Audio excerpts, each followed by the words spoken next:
Hello and welcome to episode 13, I think it is, of the RJM Classic Motorcycles podcast.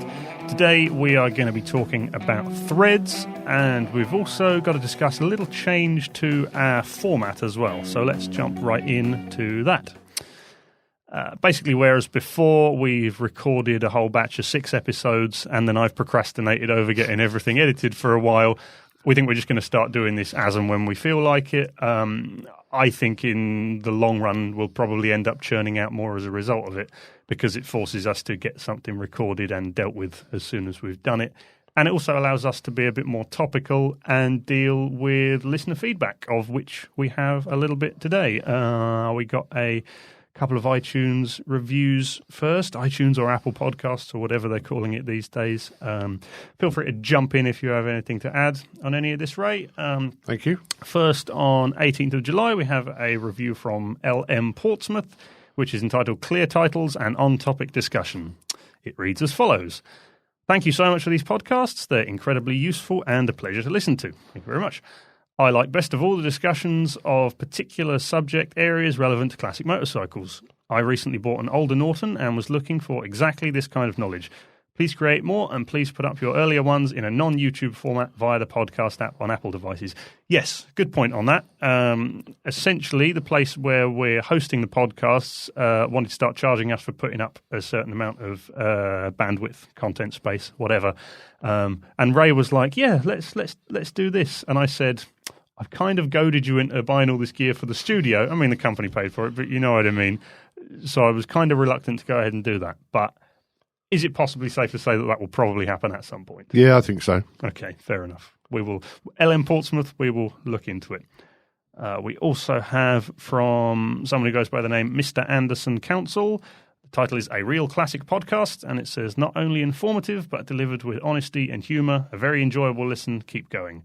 Thank you very much, Mr. Anderson Council. God bless you, Governor. If you do want to leave us a review or whatever, or a rating, you can do that on Apple Podcasts and whatnot, or send us an email as well, which somebody has done, whose name is Thomas, and he'd been in touch some while before when we'd done the first run of episodes, and was in touch again recently. I say recently, I think this was in about mid-June, but only in preparation for podcasting again did I check the emails.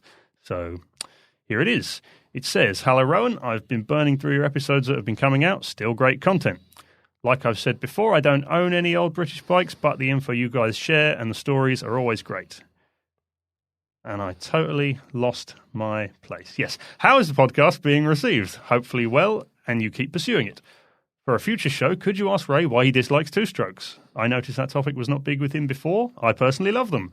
Also, any and all of the stories and info on his classic racing days would be amazing. Here in the States, classic racing is growing fast and people can't seem to get enough of the old stories and feel of that atmosphere. Also, do you guys sell the RJM shirts? If so, where could I get one and possibly some stickers for my bike trailer? Thanks, Thomas. Well, thank you very much, Thomas. Lots to cover there. How are they being received? Well, we got some feedback today, and obviously more of that would be great. So please do that via the appropriate channels. And it's a real encouragement as well, isn't it? Because obviously, you know, none of our, particularly on YouTube, none of our stuff is monetized. So it's not like we're doing it for personal gain. Rather to in some sense promote the business, but the fact that we get feedback like this actually makes you want to come in the studio and do more, doesn't it? Yeah, absolutely. And it's, I mean, one of the intentions was even if we didn't build up a big audience or anything, just having a link to this kind of thing on the website, the intention was it could, you know, put us over and above a bit of the competition, because as we've said before, there's only so much you can find out about a business from reading a website and looking at some pictures. So we thought it would be useful, and also to share information, to get this kind of stuff out there. Why do you dislike two-strokes, Ray? I don't know that's entirely true. There are two-strokes I like. There are two-strokes I've got a history with. Obviously, Aerial Arrow is the one that I really do like. I think it's because they are usually associated with lightweight or ultra lightweight, and frankly, not very sought after or valuable motorcycles, and you know, that's fine if that is what somebody's budget runs to. But of course, from our business point of view, people gravitate towards that sort of machine because they are, to some extent, more easy to deal with at home by themselves, or as a first soiree into classic motorcycle ownership. But there's no commercial opportunity for us, which is principally what we're looking at.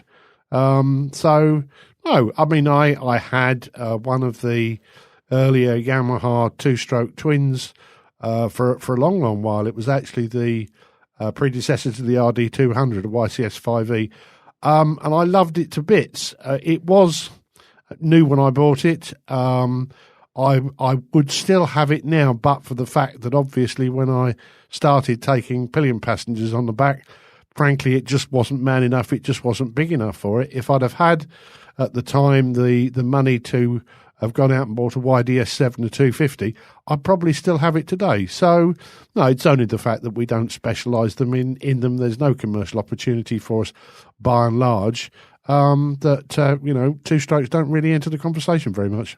Well, is it possibly fair to say as well that it wasn't really until Japanese stuff came along that the two-stroke was really taken seriously? I mean, if you think of prestigious British two-strokes, there is about the aerial arrow and the aerial leader, and I think that's about it. Everything else was, you know, sort of a Bantam or a Panther or anything with a Villiers engine in it. Whereas you look at Japanese stuff like the RGV 250 and some of the things you've mentioned there, it's kind of it's a proper grown-up motorcycle compared to a lot of what came before. Is that I think you might end up getting some hate mail from Scott owners. Just a guess. Well, yes. Well, I think they were an exception, but yeah, by and large, you're right. Also, in that email, we have mentioned stuff about your classic racing days. I suppose that warrants another episode of its own, really.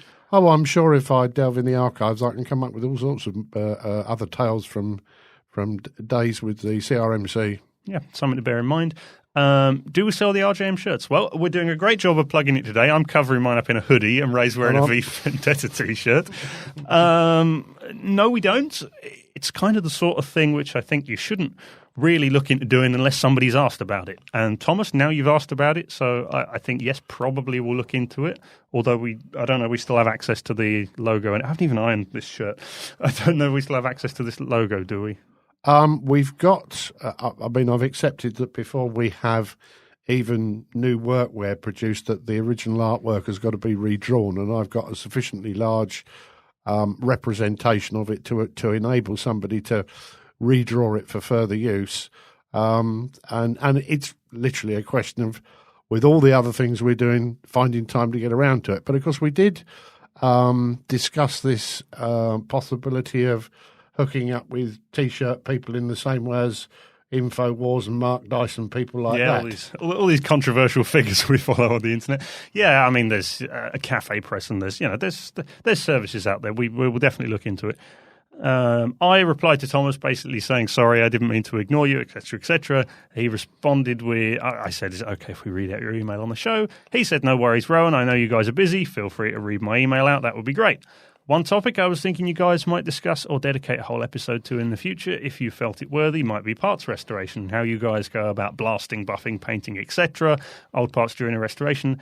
I have no doubt you and your father's combined knowledge on the topic would give all of us listeners a helping hand dealing with all of our crusty bike projects. Thanks again, and great show, Thomas.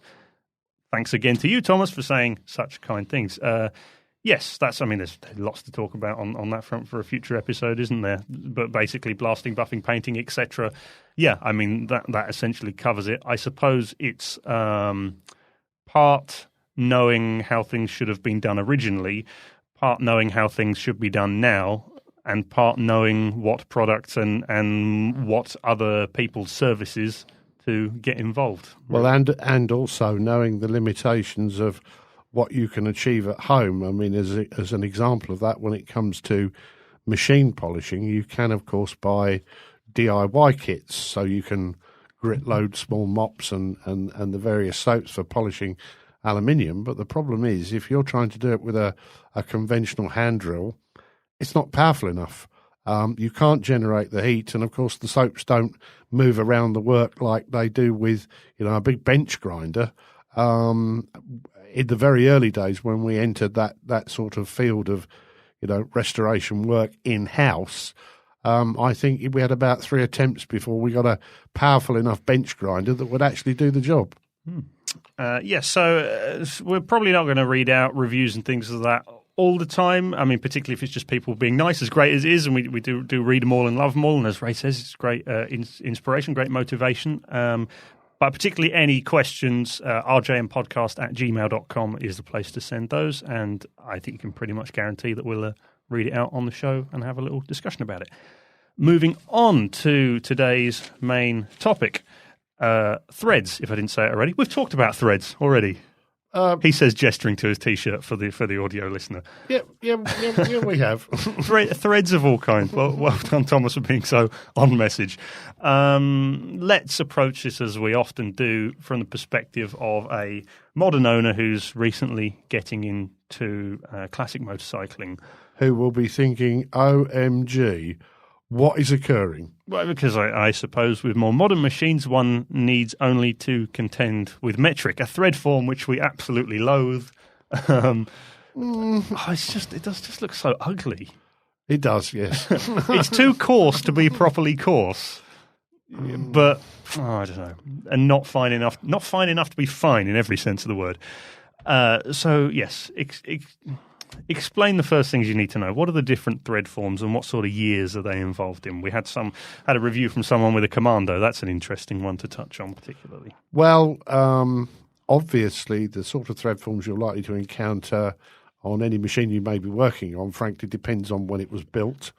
You start off in the very, very early days where, of course, most of the manufacturers, I think it's fair to say, were literally at that stage progressing from bicycles to motorcycles, and as a consequence, all the thread forms they were using were relevant to the cycle industry. Now, typically, that is CEI, Cycle Engineers Institute, cycle thread, it's often referred to as, and for the most part, it's 26 threads to the inch, regardless of the diameter of the bolt. And you say, well, surely as the sizes go up, you potentially lose a lot of strength because there's not the depth of thread that would be afforded by a smaller number of TPI. But of course, with the cycle industry, it was all about anti-vibration and trying to prevent the things from unwinding themselves, which obviously with motorcycles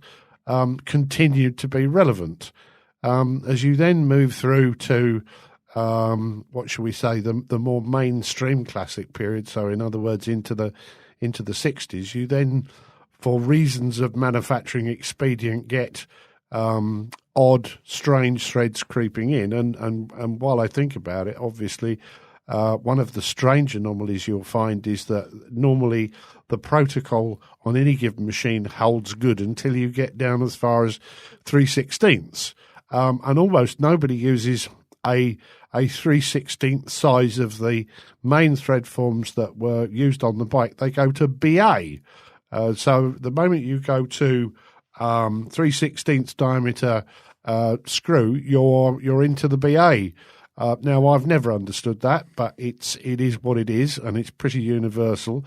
It's also worth remembering when you find strange, odd nuts and bolts, particularly nuts, and I'm thinking, for example, of things like the nuts that hold brake operating arms onto rear brake spindles, for example. They're still cycle, believe it or not, but they're a 20 TPI cycle, which is used on some of the bigger forms. So it's a minefield out there. You then get to 1968-69, and there was a concerted effort, certainly with BSA and Triumph, to go on to the unified, characterised by AF spanners,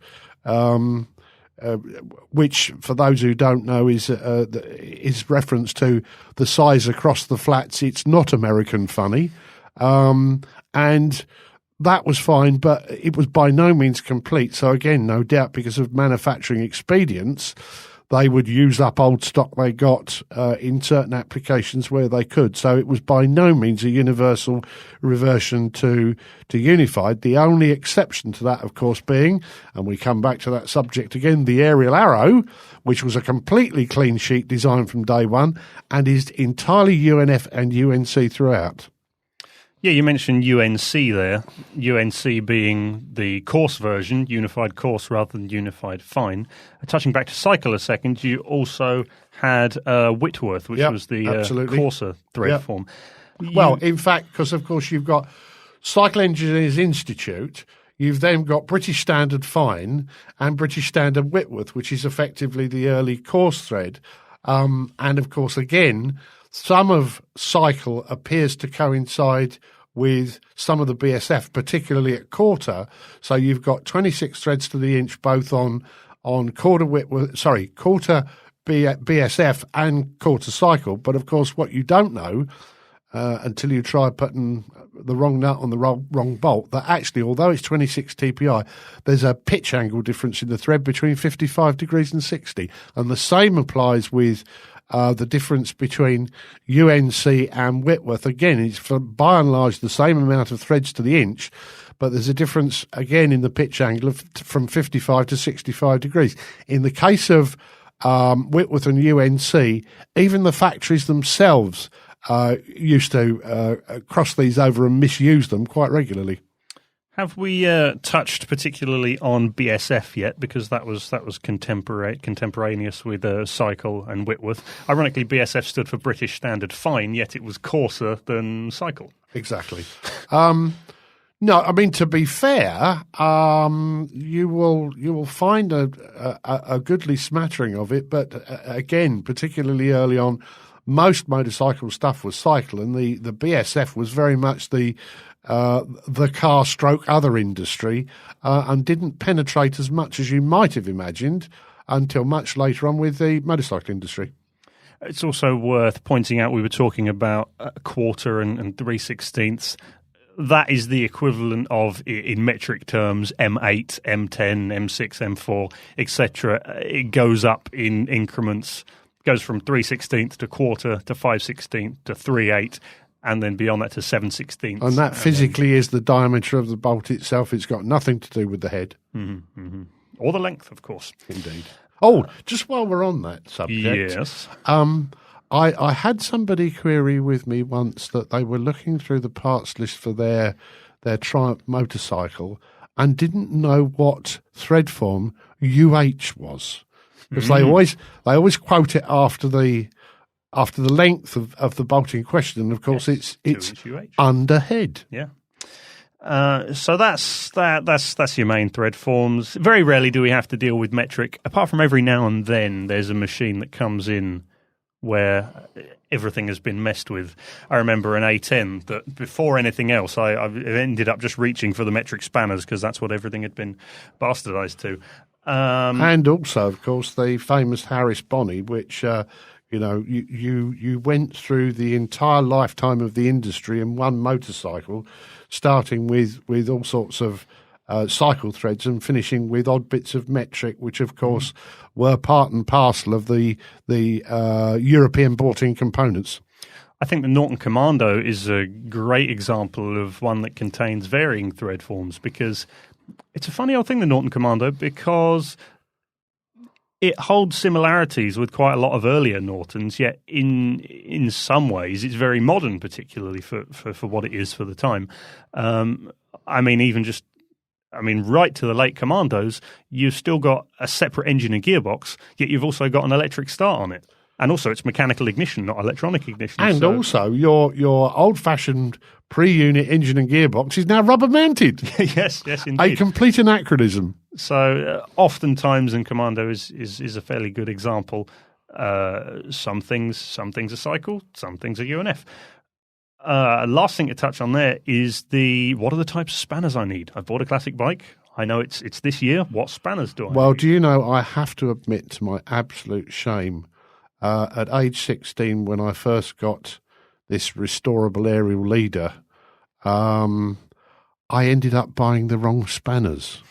I just assumed everything British was going to be Whitworth spanners, and of course, the one bike which had no Whitworth components or no cycle or no BSF components on it was the aerial arrow, and I kept wondering why I was rounding the ends of bolts all the time.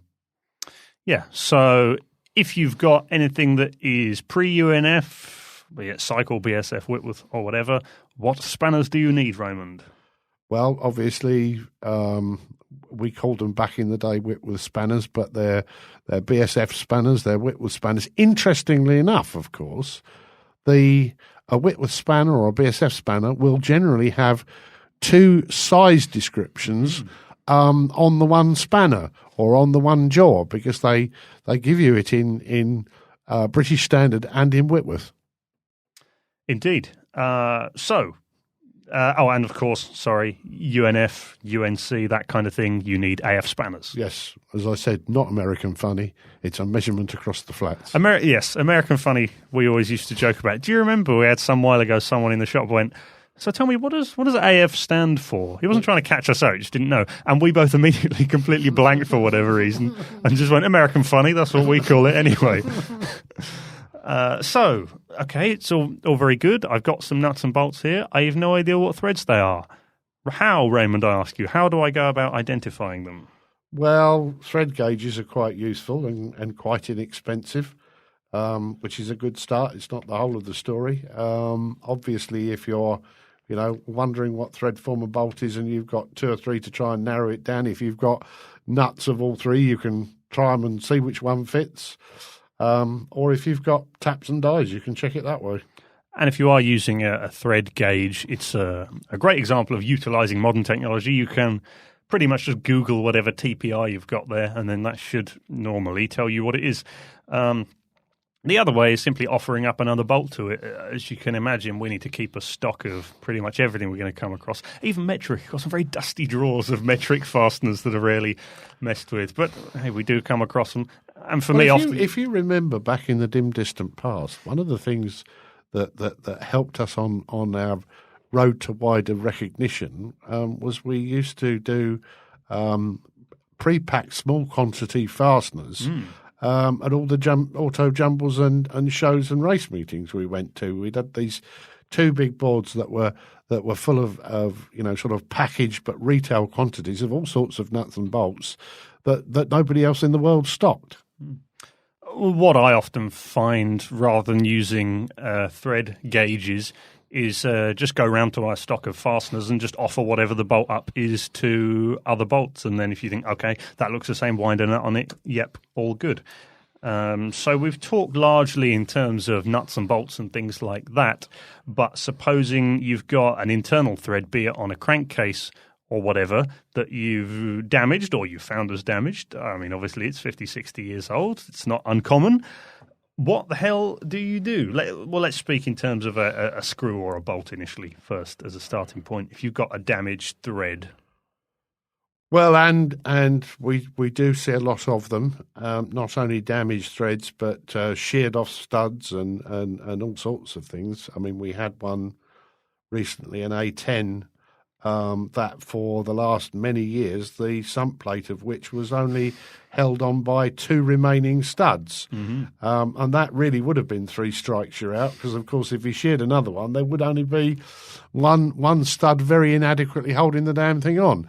Now, interestingly, we see damage to this area on A10s, A65s and B25s and the like frequently.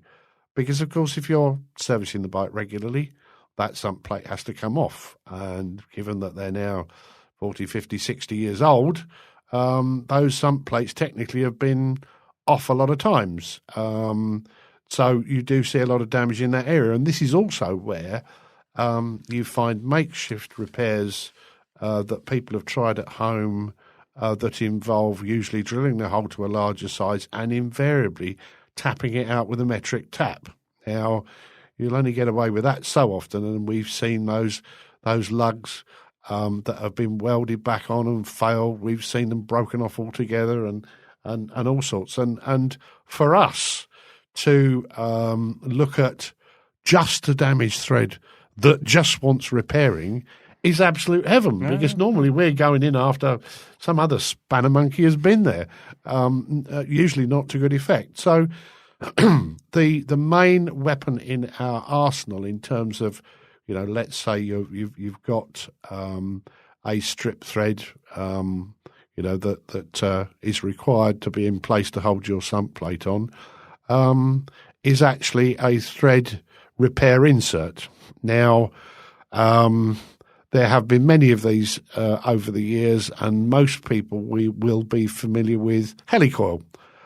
We don't use Helicoil. We use a system called Recoil, which is actually an Australian product, and goes into absolutely minute detail in terms of thread coverage. I have yet to find a conventional thread of any ilk that they have not been able to provide a kit for. And obviously we don't buy direct. We go through a retailer of some description. In fact, one of the people that regularly keep Recoil kits now are Snap-on. Your Snap-on man has access to those. Now, again, you say, well, goodness me, why is it down to an Australian company to produce all these weird and wonderful thread forms that really can be of no relevance to them by and large? And of course, there's always an element of politics, right? And on this particular occasion, I have to say it's an interesting result of, for years and years and years, Australian protectionism as far as importation was concerned in the automotive trade. At one time, their import tax on vehicles and automotive parts was 100%. Which meant everything was way overpriced, way too expensive, so that, for example, with vehicle repair, you would find, for example, I've known several panel beaters who've served time in Australia and then come back to Blighty, and their natural reaction is to repair everything because you couldn't afford to buy the new panels. Now, the upshot of that is all sorts of little industries built up around this situation to provide repairability where there generally wasn't any. And that is, at least I presume, how Recoil came about as a system. And I'm so grateful for it. You touched on briefly about this A10 with the absent-ish sump plate studs. They were there. There was just only half of them. Exactly. And only half of them. Indeed. Well, tell the rest of that story, because it's one of those moments where I think, Raymond, you never cease to amaze me. When I think I've extrapolated all the information I think I need to from you, you go and pull off a blinder like that. So what did you do? Well, to be fair, and I sort of attacked this job a little bit sooner than you had expected me to. Well, you see, because we needed to lie the machine down on its side, ideally. And I'd said to Ray, I'll just have a little look into a safe way of doing this.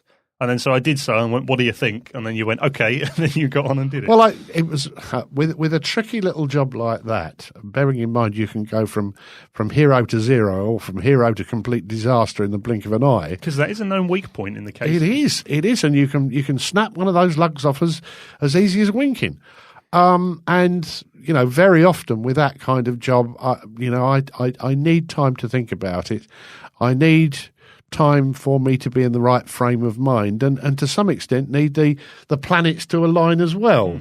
And I'd lain down by the side of this thing. Obviously, there'd been no fuel tank on it. So before we, put the tank back on from what we've been doing upper engine wise, the oil tank was drained as well. I should say in that's true. Course of conducting an oil change anyway. So it was an ideal time to experiment. And of course, as you'll imagine, as that's right underneath the bottom of the engine, there's no way you're going to do it without it being laid on its side or worst case scenario, engine out, which clearly we didn't want to do. And the customer didn't want us to do, because the instruction was, if it looks like it's going to be a problem, leave it the way it is. Yeah. And I really couldn't, in all decency and all honesty, send him away with it still like that. It just, So anyway, I've lain down by the side of it, and I thought, well, okay, I think I'm in the right frame of mind to do this, and I imagine all my planets had lined up, and so basically what you do is drill out the broken bit of stud and do it carefully and do it in stages. And obviously you're trying to, by hand, line the drill up in the direction of travel perfectly, with the hope that you can just drill the stud out and hopefully be able to reclaim the original thread. I mean, obviously, you've got a fallback situation, because if it doesn't quite work out like that, then you can always drill oversize and put a thread insert. But both of these, it went like an absolute dream. Managed to capture both of the original threads, drill right down the middle of the studs, and all was well.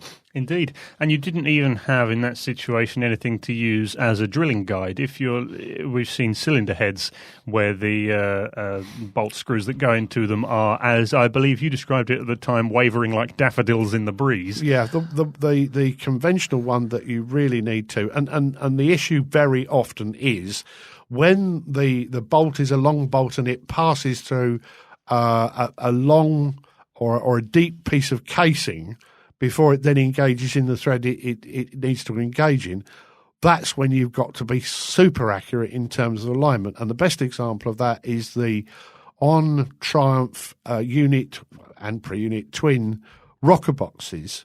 On the very extreme, there are quarter bolts that go right through the length of the depth of the rocker box and then bolt into the head. Now, because these are quarter, because they were very often quite fine threads, they're all stripped. They're almost all have been repaired from at one time or another. But if you get even slightly out in terms of your drilling and your tapping angle, you can't get a bolt to penetrate into the thread because the thread is at a slightly different angle to the tube it's just passed through. In that situation, you can actually use the rocker box as a drilling guide and actually pass the drill through the rocker box with it bolted up to the head before you go into the thread in the head. Again, great care and caution needs to be exercised, but that's the way you do that. And as you say, on that particular job, it was literally, fly by the seat of your pants. Mm-hmm. And hope you were about right. Visualise it. You could do no more. But in terms of daffodils in the wind, we had a famous case, and it was surrounded by a certain amount of amusement, shame, confusion as to how this could have arisen, and all sorts. And I'll tell you the story. I had a stalled restoration of a A10 Super Rocket brought to me. The motor had already been done. Now, all you need to know for the purposes of this story is that there are 5 fasteners which hold the inner and outer primary cover onto the side of the crankcases. Because those bolts go right through into the crankcases themselves and very often are replaced with inappropriate length bolts, and because just inside the crankcases the flywheels are whizzing round or the crankshaft's whizzing round, what tends to happen if those bolts are slightly too big and slightly too long, the flywheel will strike them, flatten the end over so that when you take them out, they take the bloody thread with it. This is so common an occurrence, or the results of it is so frequently found. Now, clearly at whatever establishment had rebuilt the engine preparatory to the rest of the restoration of this bike, had probably got the apprentice to put in thread inserts. Now, he would not have known that these needed to be super, super accurate. And when I came to this engine to try and bolt the primary chain case, again, as we say, the difference in angles did look like daffodils in the breeze. Now, straight away, I've got a problem. I've got an engine that's already been built up, and I've got a complete inability to actually bolt the primary to it. And as it happened at the time, we were only renting Unit 3, and there was a subcontractor for another firm physically working in Unit 4 doing a body shell change, as I seem to remember, and it was either an MG Midget or a Triumph Spitfire or something like that. A very good friend of mine called Tracy Thompson. I haven't seen him in years, but I do see him from time to time now. He's into his bikes as well. And I said, "Here, Trace, have a look at this. See what you make of this." And he said, "Well," he said, "I can think of a solution to it." He said, "But you won't like it." Go on then. So he said, "Well, your main problem, obviously, is not the two short ones that just live inside the primary that are typically lock wired together. It's the three that go right the way through the outer cover, the inner primary cover, the mounting plate, and into the crankcases. So he said, just those three you've got a problem with. So I said, absolutely right.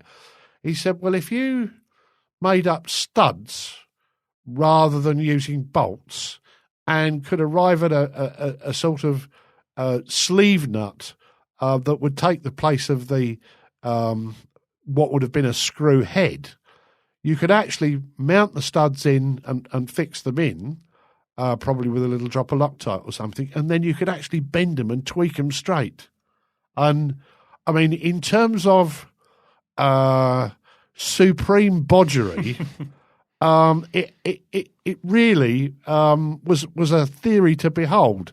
And, you know, I said to him, I said, thanks, Trace, I really appreciate that. I said, no, I'm going to put it in front of the customer. I said, but and I'm grateful for the solution. I said, but you know, if I'd come up with it, I'd have been ashamed of myself. Before we touch on a couple more horror stories, one doesn't always have to thread insert things. Of course, there are other ways. If it's a bolt you need to repair the thread on, although there's no reason why you can't replace a bolt, or sometimes there is, of course, but that's obviously the ideal solution. You can get what's called a button die, which is a little round metal thing that you can gently ease onto the bolt, going backwards and forwards, grease it up nicely. And I suppose the male equivalent of that is what's called a tap, which, again, Ray, as you can explain, or you don't need to explain, I'll do it. You just ease gently into the thread, and oftentimes that can repair it if there is some nastiness. Sorry, there was something just fermenting in my brain there. Okay. And there's various thread repair devices. We've got a few of our own, like the Recoil plug thread saver. But I was it suddenly came into my mind was many years ago, and before I ran the business, I was just, you know, a hobbyist round the lock-up garages, and a near neighbour who had, as I recall, an SS50 Honda, or it may have been the 200 with the similar cable-operated disc brake arrangement. I can't remember now. And he managed to screw that up on one occasion, and it gave me an opportunity to learn how that cable-operated disc brake and caliper work. But on this occasion, he managed to virtually put a new spark plug in sideways.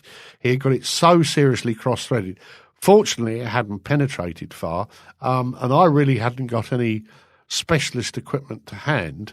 So I took a redundant spark plug and actually cut a slot down the length of the thread at an angle to allow it to be a thread cleaner, just to get rid of the swarf as I tried to redirect this modified plug in straight rather than sideways as he'd done. The hope was that this slot in the thread would just act as a thread cleaner and pick up the debris, which it did. I had a situation recently that was far more fortunate than a lot of the situations Ray is describing. One of the Allen-headed screws, or they were in the case of this anyway, I don't know if they should be originally, that hold the gearbox outer cover on, this was an oil-in-frame T120V. One of them, or two of them, the opposites are, now I don't remember if it's 2 1/4 or 2 3/4 inches UH. What does UH mean? Underhead. And as I'm winding it in, that familiar feeling, you're winding it in and it's getting tighter and tighter and tighter, and you're just coming up to where you want to be, and then suddenly it goes loose again. It goes all rubbery. So I'm thinking, oh, great, gearbox outer cover off, gearbox inner cover off. I'm going to have to start drilling into the crankcases. But I thought, no, there's one thing I can try first. And I know that there is a little bit more depth in those holes than the bolts penetrate and the screws penetrate. So, and I couldn't find in the drawer a bolt that was about 1/4 of an inch longer, but I could find a piece of studding that was about 1.5 meters long.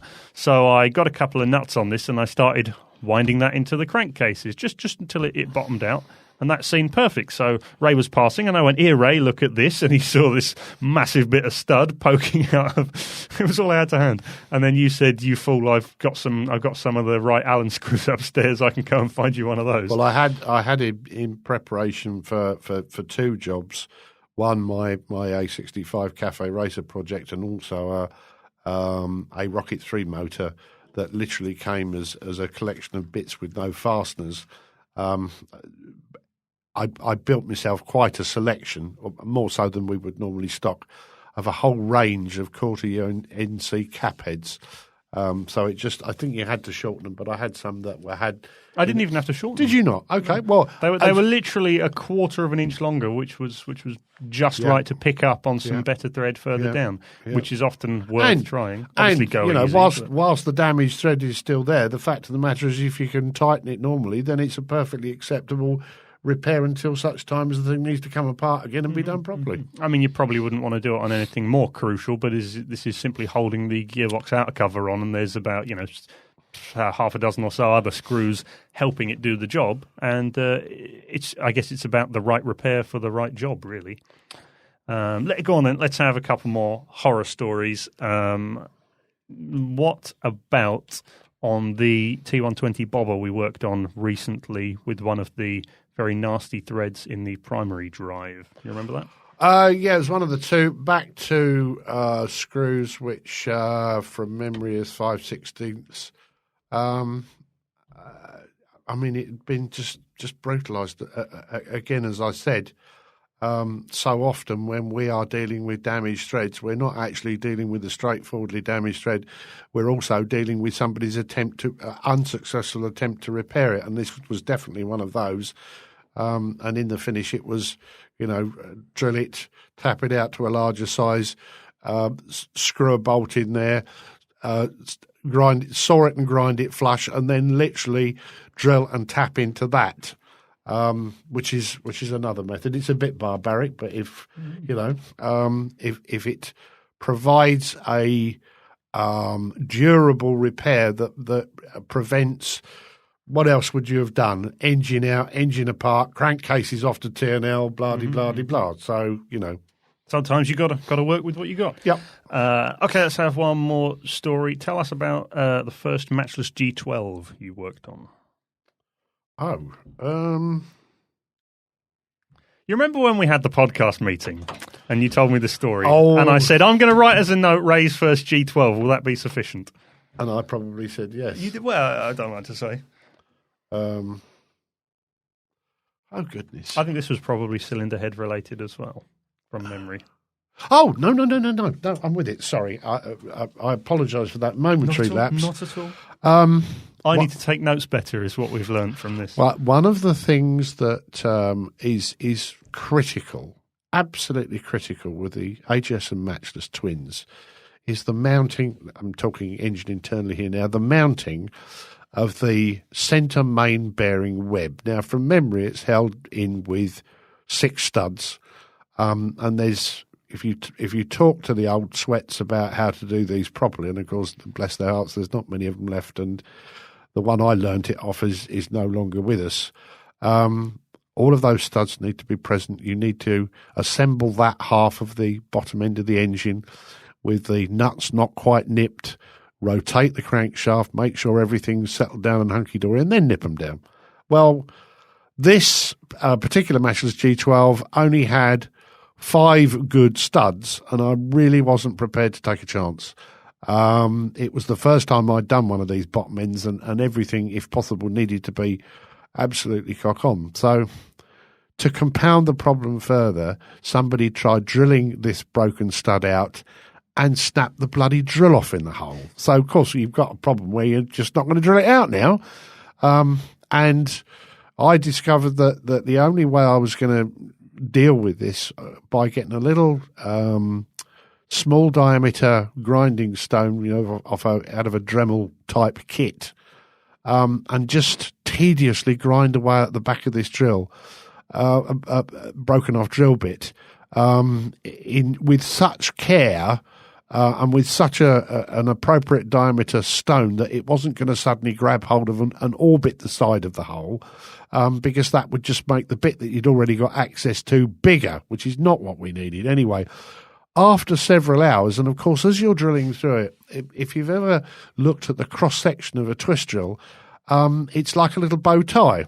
And every time I pulled the tool out to see how far we got, there was still this hard, shiny metal bow tie still in the bottom of this hole. And you've got no idea until you get to the very tip of the drill that you're actually there. There could still be, half an inch of bloody drill in there for all you know, theoretically. And I just got the sense that we were almost at the bottom of this drill and just saw the butterfly or the bow tie getting slightly smaller, and just flicked the tip of the drill out with a probe, and we were in. So that again was another one of those that I was determined to do properly, because it warranted doing properly.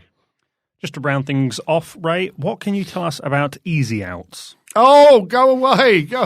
Horrible things. He says, blowing the microphone. Yeah, sorry. No, I destroyed, again, sort of age 17 or 18, playing with my own equipment. So, customers can be assured that I've learnt my lesson. Ruined my first A65 head.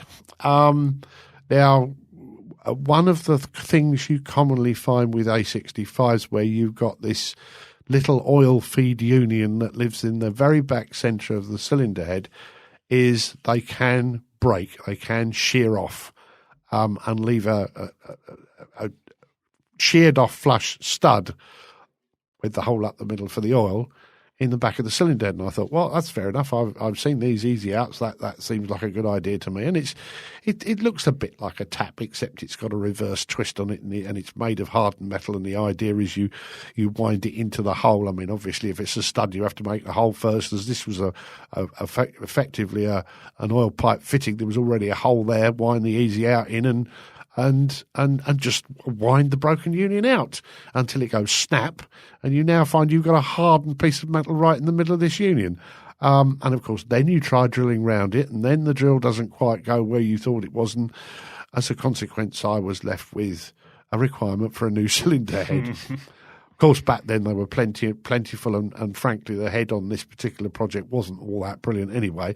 And it did give me the opportunity to upgrade to twin carburettors, but I wouldn't like to try and persuade a client of that, nor would I need to now. Still silver lining, twin carb head. Yeah, absolutely. Cool. Well, I think that largely wraps things up. Obviously, hopefully this has been helpful.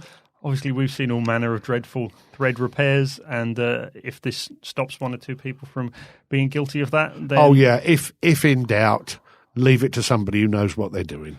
Or, to put it another way, fools rush in where angels fear to thread. Well, that is all from us this week. Sorry if we've rambled a bit. Nah, come on. I hope it all made sense. There's a lot to take in there.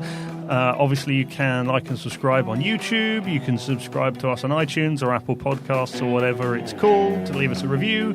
You can email us, rjmpodcast@gmail.com, or check out the website, rjmclassic.com. Thank you very much. Bye.